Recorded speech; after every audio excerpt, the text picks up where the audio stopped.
నమస్కారం. నా పేరు సంతోష్ కుమార్ శర్మ. నేను యశోద హాస్పిటల్ హైటెక్ సిటీకి డిప్యూటీ జనరల్ మేనేజర్ గాను, ఆంధ్రప్రదేశ్ మార్కెటింగ్కి హెడ్ గాను పనిచేస్తున్నాను. ఇవాళ మనతో పాటు డాక్టర్ జగన్మోహన్ రెడ్డి గారు వచ్చారు. జగన్మోహన్ రెడ్డి గారు మా దగ్గర బెరియాట్రిక్ సర్జన్గా, సీనియర్ గ్యాస్ట్రికల్ సర్జన్గా పనిచేస్తున్నారు. సార్ మా దగ్గర సీనియర్ కన్సల్టెంట్ సర్జికల్ గ్యాస్ట్రోఎంట్రాలజిస్ట్. ఇప్పుడు మనతో పాటు ఊబకాయం, బెరియాట్రిక్ సర్జరీ అను ట్రీట్మెంట్ ఆప్షన్స్ గురించి మాట్లాడతారు. ఇప్పుడు డాక్టర్ జగన్మోహన్ రెడ్డి గారిని మిమ్మల్ని ఉద్దేశించి మాట్లాడమని కోరుతున్నాను. ఒబెసిటీ కానీ ఊబకాయం అనేది మనకి గ్లోబల్గా బౌండరీస్ లేని డిజీజ్ అండి. కోవిడ్ మనకి బౌండరీలు ఎలా దాటిందో ఒబెసిటీ కానీ ఊబకాయం కానీ బౌండరీ లేకుండా మనకి ఇప్పుడు ఉండే పెద్ద సమస్య. దాంట్లో ఫర్ ఎగ్జాంపుల్ ప్రపంచంలో మనకి ప్రతి 8 మందిలో ఒక్కరికి ఉంటుంది. మన ఇండియాలో అయితే ప్రతి 3 ఒక్కరికి ఉంటుంది. అందులో మన ఆంధ్రప్రదేశ్, ముఖ్యంగా మనందరం రాజమండ్రి వాసులము ఫుడ్ ప్రియులు ఉన్నప్పుడు ఏంటంటే ఈ సెడెంటరీ లైఫ్ స్టైల్ వలన ఈ డిజిటల్ యుగంలో మనకు అది ఇంకా పెరుగుతుంది. సో పెరిగినప్పుడు ఈ వెయిట్ లాస్ కోసం అందరూ డిజిటల్గా యూట్యూబ్లు చూడడం, వాళ్ళకి నచ్చినట్టు చేయడం చేస్తుంటారు. దీనికి నేనేమంటానంటే మాలాంటి బేరియాట్రిక్ ఎక్స్పర్ట్స్కి యశోద హైటెక్ సిటీలో ఒక స్ట్రక్చర్డ్ ప్రోగ్రామ్స్ డిజైన్ చేశారు. దీంట్లో సర్జరీ ఎవరికి అవసరం అనేది ఫస్ట్ తెలుసుకోవాలండి. దీన్ని మనకు బిఎంఐ, బాడీ మాస్ ఇండెక్స్ అనే ఒక వెయిట్ అండ్ హైట్ని బేస్ చేసి క్యాల్కులేట్ చేయడం జరుగుతుంటుంది. బిఎంఐ ఎవరిలో అయితే 40 కంటే ఎక్కువ ఉంటుందో సర్జరీ ఖచ్చితంగా మేలు చేస్తుంది. అందరూ అనుకుంటున్నట్టు ఈ వెయిట్ లాస్ సర్జరీ కానీ బేరియాట్రిక్ సర్జరీ కానీ కాస్మెటిక్ సర్జరీ కాదండి. కాస్మెటిక్ సర్జరీ కాకుండా ఏంటి అంటే it's a life saving surgery.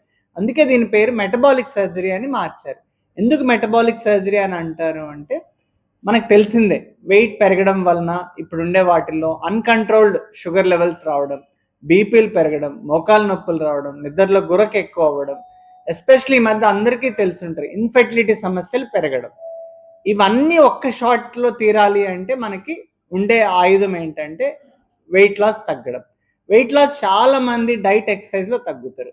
వీళ్ళందరూ ఎవరు అంటే బిఎంఐ 30 బిలో ఉండే వాళ్ళకి ఇది సాధ్యపడుతుంది.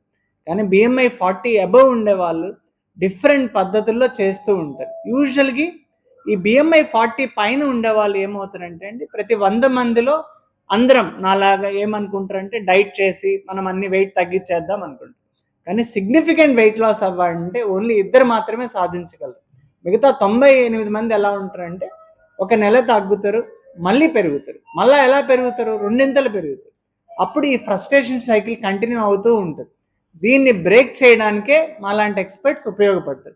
ఎవరిలో సర్జరీ చేయాలి అనేది మీకు ముందు చెప్పినట్టుగా బిఎంఐ బేస్డ్ చేయడం జరుగుతుంది. ఇది అందరూ అనుకున్నట్టు కాస్మెటిక్ సర్జరీ అని అనుకుంటారు. కానీ ఎవిడెన్స్ బేస్డ్ ప్రూవెన్ సైన్స్ ఇప్పుడు మనకు అవైలబుల్ డేటా ప్రకారం డెఫినెట్గా బేరియాట్రిక్ సర్జరీ అనేది ఇంకొక మరో జన్మ ఇస్తుందండి. ఫర్ ఎగ్జాంపుల్ ఆలోచించండి, ఒక 160 కిలోల వ్యక్తి తన లైఫ్ ఎలా బ్రతుకుతాడు? ప్రతిరోజు ఒక సొసైటీలోకి సోషల్ గ్యాదరింగ్స్లోకి వెళ్ళలేరు. సోషల్ గ్యాదరింగ్స్ వల్ల ఇందాక మీకు చెప్పినట్టుగా అన్కంట్రోల్డ్ షుగర్ వలన వచ్చే గుండె వ్యాధులు, జాయింట్ పెయిన్స్ అని ఇవన్నిటిని మనం తగ్గించగలిగేది ఒకే ఒకటి ఇప్పుడు అవైలబుల్ డేటాలో ఉండేది ఈ సర్జరీ. ఈ సర్జరీ 2 రకాల పద్ధతిలో చేస్తారు. ఒకటి లాప్రోస్కోపిక్, ఇంకోటి రోబోటిక్. 2 కీహోల్ పద్ధతిలో జరుగుతుంది. ఈ 2 మన దగ్గర యశోద హైటెక్ సిటీలో డావిన్సీ రోబో అని అత్యాధునిక పరికరంతో చేస్తాం. ఇది ఎందుకు చేస్తామంటే మనకి ప్రెసిషన్ పెరుగుతుంది, బ్లీడింగ్ తక్కువ, తొందరగా రికవరీ అవుతుంది. సో ఈ ల్యాబ్ అండ్ రోబోటిక్ వలన రికవరీ బాగుంటుంది.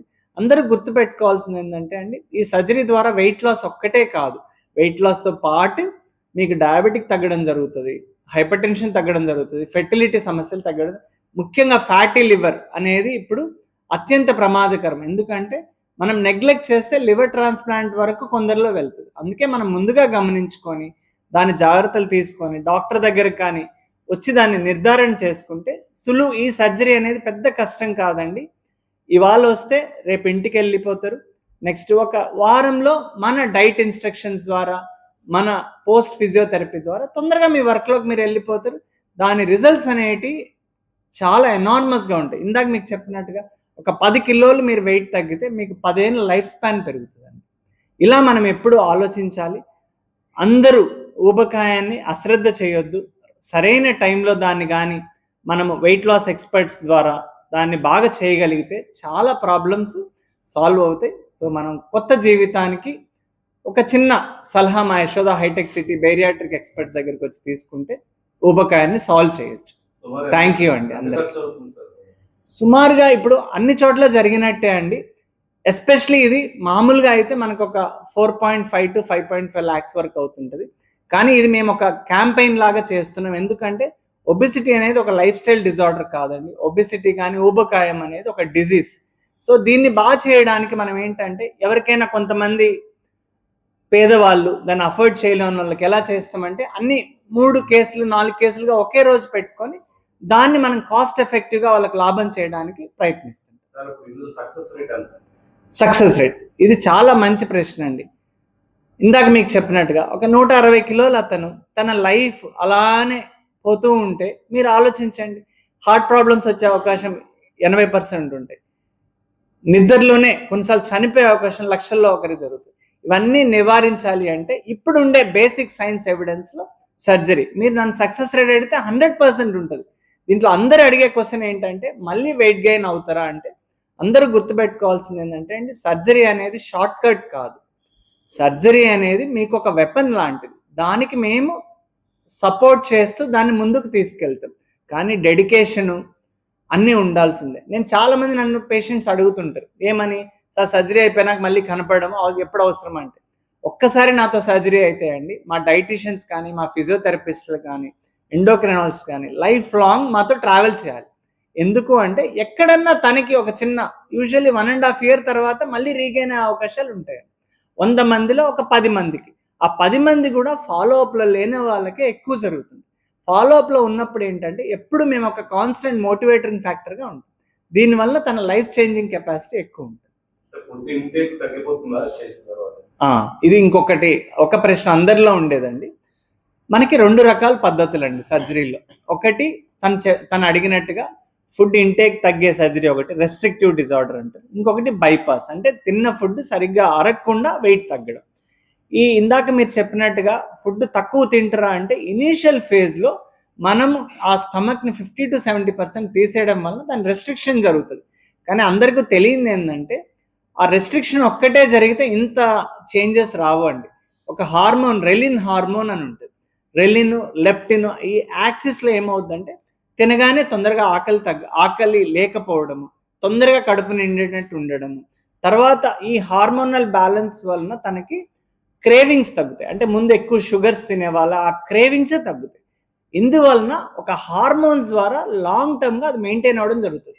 లేకపోతే మీరు ఆలోచించండి, ఒట్టి ఇదే అయితే ఇప్పుడు చాలా డ్రగ్స్ వచ్చినాయి, మౌంజారో ఇవన్నీ మంచి డ్రగ్స్ అండి ఇప్పుడు వచ్చిన వాళ్ళల్లో. కానీ దానికి కూడా బిఎంఐ బేస్డ్ మనం టార్గెట్ చేయాలి. బిఎంఐ ఏంటి, నేను ఇందాక చెప్పినట్టుగా ఒక 29 to 32 మధ్యలో ఉండే వాళ్ళకి డ్రగ్స్ బాగా పనిచేస్తాయి.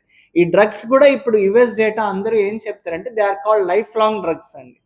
అందరూ ఏమనుకుంటారు, ఈ 3 నెలలు వాడేసి తర్వాత మళ్ళీ ఆపేయొచ్చు, కానీ ఆపేసినంత మాత్రం మళ్ళీ పెరుగుతుంది.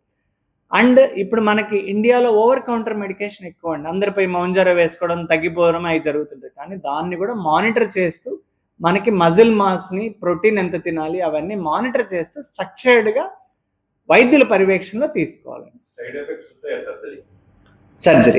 సర్జరీకి మీరు సైడ్ ఎఫెక్ట్స్ అనేదానికంటే మీరు అడిగిన క్వశ్చన్కి ఏంటంటే ఏమైనా ప్రాబ్లమ్స్ రావచ్చా అంటారు. దీనికి ఒకటి చెప్తానండి. మనము ప్రతి వాళ్ళు గైనకాలజీ సిజేరియన్ సెక్షన్స్ చేస్తారు, నార్మల్ డెలివరీ అవుతుంటే ప్రాబ్లమ్స్ ఉండవా అండి? ఒక 100 మందిలో ఒక్కరిద్దరికి ఉంటాయి. సో దానికి ఎంత ప్రాబ్లమ్స్ ఉంటాయో దీనికి కూడా అంతే ప్రాబ్లమ్స్ ఉంటాయి. ఏం ప్రాబ్లమ్స్ ఉంటాయి? యూజువల్గా పోస్ట్ ఆపరేటివ్గా అందరికీ తెలిసినట్టు ఏ సర్జరీకైనా బ్లీడింగ్ ఉండడం జరుగుతుంది. ఇంకేదన్నా ప్రాబ్లమ్ ఉందా అంటే ఒకటి చిన్న హోల్స్ పడడం అట్లా. కానీ దానికి మనకు ఉండే టెక్నాలజీ ఏంటంటే అండి, ఇప్పుడు వచ్చిన అత్యాధునిక టెక్నాలజీ స్టేప్లర్ టెక్నాలజీ, అది ఏ వాడుతూ స్టేప్లర్ చేస్తుంది. సో యూజువల్గా మనకు బ్లీడింగ్ అయ్యే అవకాశం తక్కువ. ఇంకా మీకు ఇందాక చెప్పినట్టుగా కీ హోల్ రోబోటిక్లో గాయం అనేది ఉండదు, చిన్న చిన్న ఘాట్ల వల్ల. సో వూండ్ ఇన్ఫెక్షన్ రేట్స్ తక్కువ ఉంటుంది. అండ్ రోబోటిక్ లాప్రోస్కోపిక్లో మ్యాగ్నిఫికేషన్ ఎక్కువ ఉండడం వలన మనకు ప్రెసిషన్ బాగా పెరుగుతుంది. దీనివల్ల రికవరీ బాగా పెరగడం జరుగుతుంది. అండ్ ప్రాబ్లమ్స్ గురించి వచ్చినప్పుడు ఒకవేళ 160 కిలోల అతనికి నేను చిన్న అపెండిక్స్ కానీ గాల్ బ్లాడర్ సర్జరీ చేయాల్సి వస్తే ఎంత రిస్క్ ఉంటుందో ఒక్కసారి మీరు ఈ వెయిట్ లాస్ సర్జరీ చేయించుకొని దాని నుంచి బాగా అయిన తర్వాత మీ రిస్క్ చాలా తగ్గిపోతుంది. ఒకవేళ మీరు సర్జరీనే చేయించుకోలేదు సార్ నాకేమవుతుంది నేను లైఫ్ లాంగ్ ఇలానే ఉంటాను కదా అంటే, అది ఇందాక మీకు చెప్పినట్టు మీ క్వాలిటీ ఆఫ్ లైఫ్ చాలా తగ్గిపోతుంది. అండ్ ఇలా మీరు వదిలేస్తే మన డేటా అంతా ఎలా చెప్తుందంటే గుండె వ్యాధులు కానీ హార్ట్ ప్రాబ్లమ్స్ వచ్చే అవకాశం 80% అండి. సో ఈ ఒక్క అడుగు మీరు వేయగలిగితే ఇంకొక కొత్త జీవితాన్ని చూస్తారనేది నా ఒపీనియన్.